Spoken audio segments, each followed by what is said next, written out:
So now it's sunny again. We had a couple atmospheric rivers roll through the Pacific Northwest, so it's been wet. And the quip is January. It's June, but it feels like January. Record-setting rainfall, though, for those particular days. For whatever that's worth. There's everybody loves to brag about the rain.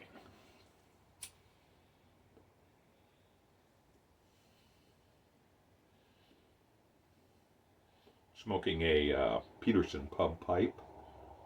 Yes, indeed. Peterson's handmade, made in Ireland. I got this from Doug Owen over at Cargo Hold in Paulsbo, Washington. If you're up in this area, you got to stop in and see him. Lots of tobacco, pipes. I mean, he's just got a great little pipe shop going, and it's kind of a man store too, a man toy store.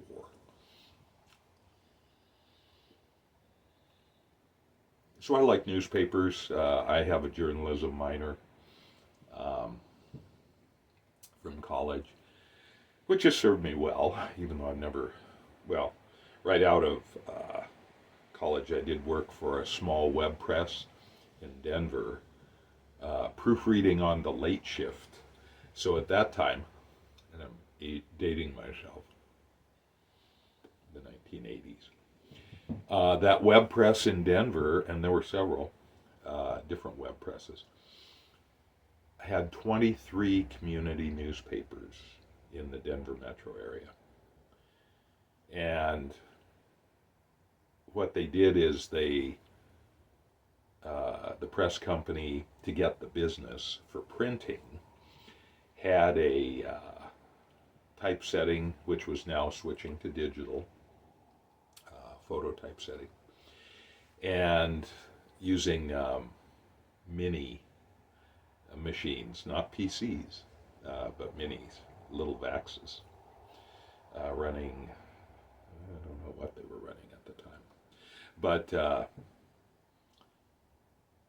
there was an area of light tables, just a whole wall of light tables, and waxing applicators.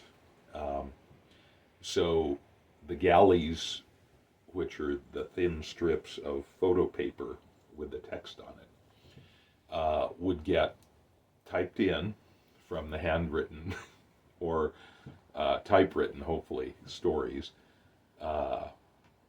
And then during the day, and then I would come in about 5 o'clock in the evening, and those guys were finishing up, and there would just be rolls and rolls and rolls of typeset copy in galleys. That my job right out of college was to proofread all that, and it was fascinating. You know, just all the local goings on. The Denver Jewish News, the Hasidic newspaper. I was so informed about local bits of information. It was really fun. But to be a good proofreader, you have to, I had a dictionary by my side. I was constantly referring for spellings and so forth. This was before the internet, before you could Google it. And so my theory is that reading as a child, doing a lot of reading, gives you good spelling skills. And so that's what I brought to that job, and a little enthusiasm. Anyway, it was a lot of fun. Why did I bring that up? I don't know. That place is gone. Probably most all those community newspapers are gone. I'm a big supporter of the Fourth Estate and journalism and its role that it plays in keeping us, the public, informed so that we can make informed decisions. Instead, that has sort of shifted into silos of misinformation on the left, on the right, everywhere. So, with the short-term goal being amount of clicks that produces income. So, it's a crazy thing. Hopefully, at some point, we will probably never get back to what we had before in the 70s, 80s, and so forth. But I don't know, something else that will inform us and reward us for having good, valid, and useful information, and as true as it can be. That's another discussion for another time. Journalism is, by its nature, reductive, and so these stories were just one story out of a room full of potential stories, and that story itself was reduced to 500 or 600 words, if that. So journalism is a very reductive process, but it's the best we have. We only have so much time in all of our lives, to devote to information gathering. So, yeah, that's a big topic. So, that leads into, I subscribe to a number of newspapers online. So, I read them when I can. I read the Seattle Times every morning. But again, talk about reductive, oh my gosh. So if you just go with the headlines rather than the printed copy, I mean, it's also reductive once you think about it. It's just like, oh my God. But it's all we got. It's better than nothing, right? And then, of course, you subject yourself to the national news media, the world news media, The Guardian, Der Spiegel, you name it. Name your favorite. So, that's what we've got. And people need to do it. If you ask me, but hey, nobody really asked me. So that's a way of saying that I subscribe to some newspapers. The Seattle Times is one of them. And so this morning in the Seattle Times, they have something called Rant and Rave. It's where readers write in, and they'll give, like, for instance, Rave to the Rain. Every bit is helping hold off the start of the fire season. Rant to jalapeno peppers. You used to be hot and spicy. Now you're just a tiny bell pepper. I'm switching to serranos. This one, though, is why I'm reading this. Rave to the two people who smashed into my car at a stoplight, beat me up, stole my wallet, cell phone, and car, and left me bleeding on the pavement. That's a rave. Later in the emergency room, an electrocardiogram showed I had an AFib heart rhythm, which led to many tests, showing I probably would have had a heart attack within 2 to 3 months. You saved my life. Which is, if you will, kind of the topic of this video.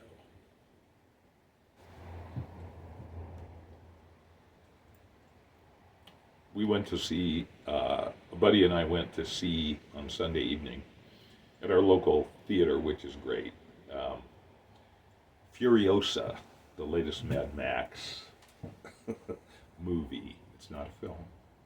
Although it's really good, I would say, if you're into that kind of thing. I'm going to have to watch Fury Road again. That was the last one back in 2015. This is kind of a prequel to that. And really, it's, some films, some movies are like fast food, they're fun while you're watching them, but then they have no lasting value. They have no lasting meaning. There's no larger, thoughtful nugget in there that keeps you thinking about it. However, Furiosa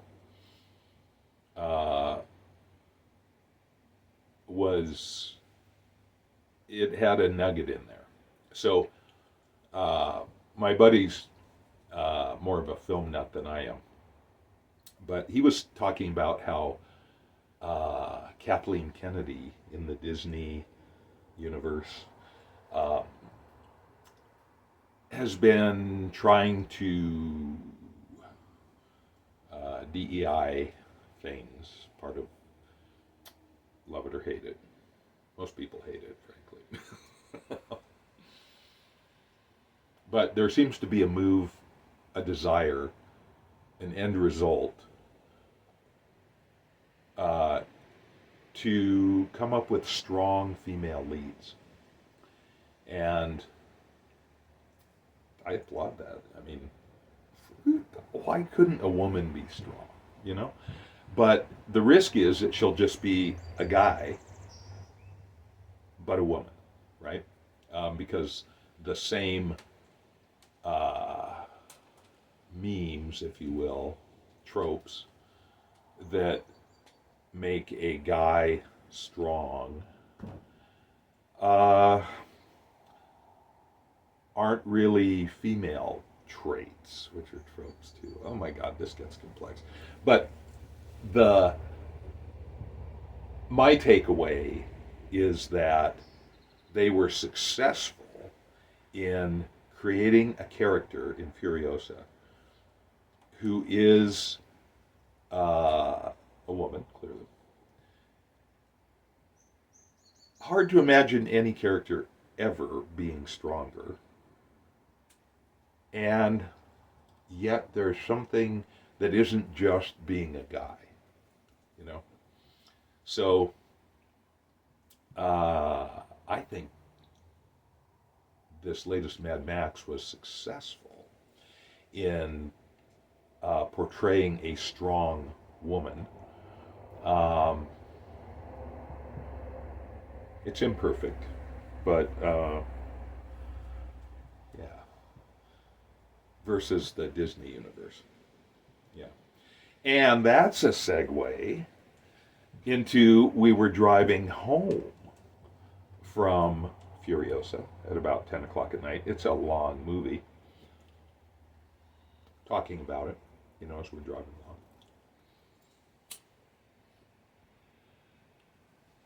It's a dark night. A dark and stormy night. It had been raining, record-setting for a while. And it's not like water was running down the streets in sheets or anything. But it was a wet night. Yeah. And I was driving the wee Fiat. And, you know, we're just cruising along at 50 down our local arterial, which is very quiet, very wooded, you know, trees, especially when they're wet, and this time of year they're full of leaves, are just kind of overhanging.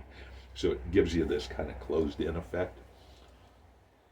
So we're driving along, not much, hardly any traffic at all. Sunday night, you know. And this is a very rural area. It's not totally rural, but it's pretty dark. Driving along. Fiat has pretty good headlights, you know. And my buddy says, "Whoa, did you see that? Did you see that woman?" And I thought, no, I did not. I was looking at some reflectors that were marking the edge of a driveway that were new, that hadn't been there. This kind of vertical yellow reflector pattern, you know. So that caught my eye. But a pedestrian walking along this 50-mile-an-hour road in complete darkness, wow, I missed that. He said, ooh, maybe it was a ghost. And I thought, yeah, right. But let's turn around and verify that it wasn't a ghost, right? So we turn around. Oh my gosh, there is an old woman, a crone, in sweatpants, slippers, and like a long sleeve fleece top or something. No hat. It isn't pouring down rain at that moment, but you know the wind is kind of blowing. It's cold, and she's wearing these dark clothes. This road does not have big shoulders. It's on a curve, an ascending curve. I have worked, sidebar, I have worked for 15 years to get shoulders on this road. Walkable, bikeable shoulders.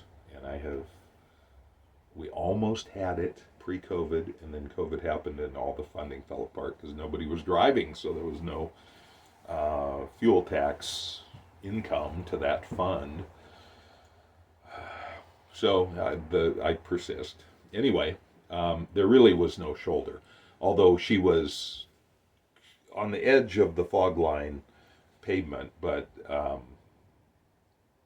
there wasn't much shoulder to walk on, and it was dirt, kind of gnarly.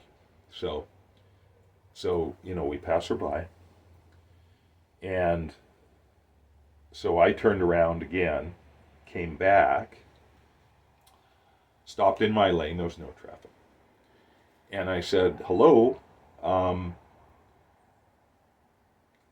can we help you?" And she kind of was just trudging along slowly, looked up, said, "No, thank you. I'm going to Naval Hospital," which is 30 miles away in Bremerton. She's in her slippers. I mean, clearly this is not a good thing. So at that point, I decided, okay, I'm going to pull off here and in the nearest driveway, and we'll call 911, and we'll get the fire department guys. They'll get her down to the hospital, and whether it's Alzheimer's, whether it's drug interaction, whatever. Was in her 70s, I would suggest. It could have been the 80s. I don't know. What do I know? Just medium height, quite thin. So there's a car coming, and so I pull off into the nearest driveway, which is about, 50 feet ahead. Suddenly I had my window open still, and there's a sound of thud, and if you've ever hit an animal driving, it's a distinctive sound. Just the way a mass of meat hits sheet metal, hollow sheet metal. It's a very distinctive sound. And it was like, oh my goodness. And so this vehicle stopped about 50, 100 feet ahead, because they were doing 50 miles an hour too.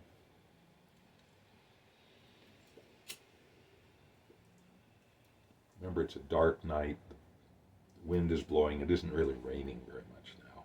It's between rainstorms. But dark, really dark. So we hop out. I tell my buddy to call 911. And so we go up to this woman who's just lying there in a heap on the fog line. And I truly expected her to be dead. Just boom, knocked the life right out of her. You've seen it with animals, probably. I mean, who hasn't hit some kind of an animal, right? So get to her, and she's out of it still. And she's laying on her left side. That was the side she would have been hit on, presumably. But I don't know. I didn't actually see it. I just heard it. And so the 911 says the fire guys and the police are coming. Yay. So um, a, a woman in another car that had stopped had a blanket, so we covered this older woman. And um, I'm an ex-EMT, but the fire guys are going to do their thing. And um, with a pedestrian hit, it's ALS, it's advanced life support, which means a paramedic, rather than just BLS, which is basic life support, which is EMTs. But they'll do basically the same thing, which is, go through all the stuff, the checklist, just check her out. So instead of repeating all that, I just kept her stable in position. So if she did have like a neck injury, she wasn't gonna yeah. So I cushioned her head, and then I held her hand, and until the fire guys got there, and they got there lickety split. We have a really good fire department, I tell you. I volunteer with them. I know those guys. They're really great. So, they did their thing. Got her onto a backboard, got her onto a gurney, got her in a nice warm aid unit. The police were there, sheriff and local tribal police, and might even have been a stater. I don't know, state patrol, and certainly sheriff and cop shop. So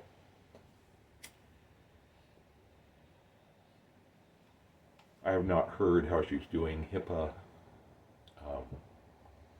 kind of, they can talk generally, but not specifically. But when that shift is on again, that's 2 days on, 4 days off. They were on their second night, so didn't get to talk to him the next day. But I'll ask and see how she was doing. But it's just like 1 second you're fine, kind of like that person in the car who got rear-ended and then got beaten up, robbed, their car stolen. 1 second you're fine, and boom, the second you are knocked onto a different trajectory.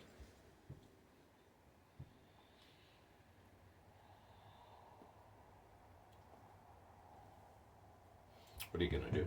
All you can be is prepared as much as you can be for that. Maybe have insurance. Maybe have people lined up. Maybe have your will done. Maybe have a advance directive, just in case. Stuff.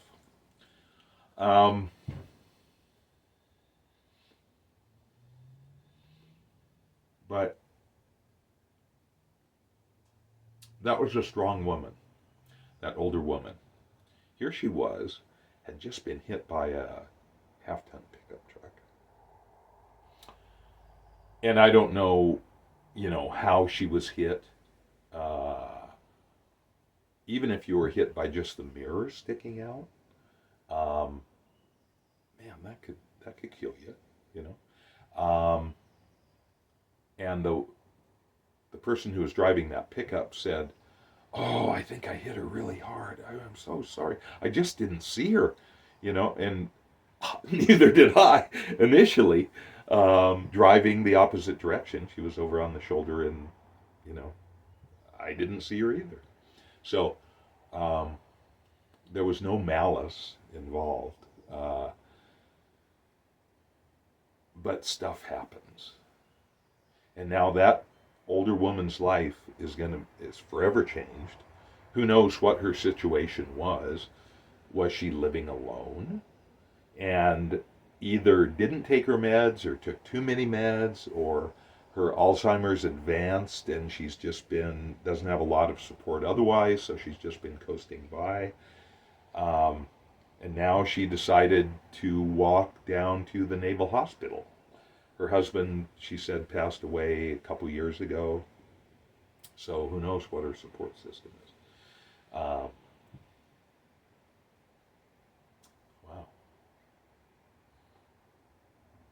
So just 1 second you're relatively fine. The next, your life is totally different. So,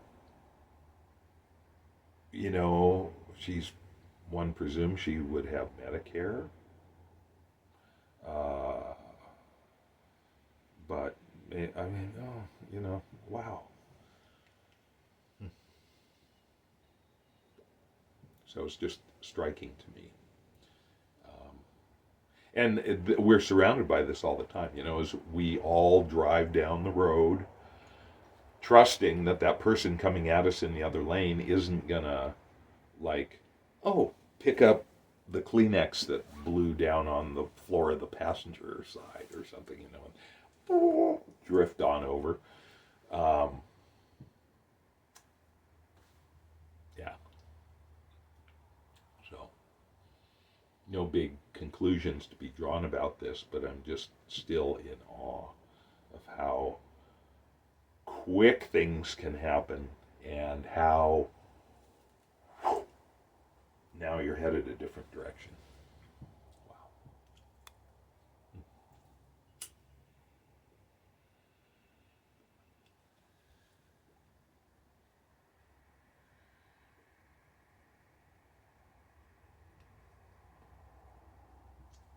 By the way, this I meant to mention it earlier. I'm smoking some Balkan Supreme from Dave in Illinois. Thank you, Dave G, um, for sending me, uh, a nice little amount of Balkan Supreme. He included a couple of little Stanwell pipes that have found a appreciative home. Um,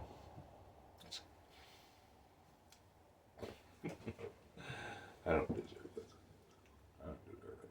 But thank you, thank you, thank you.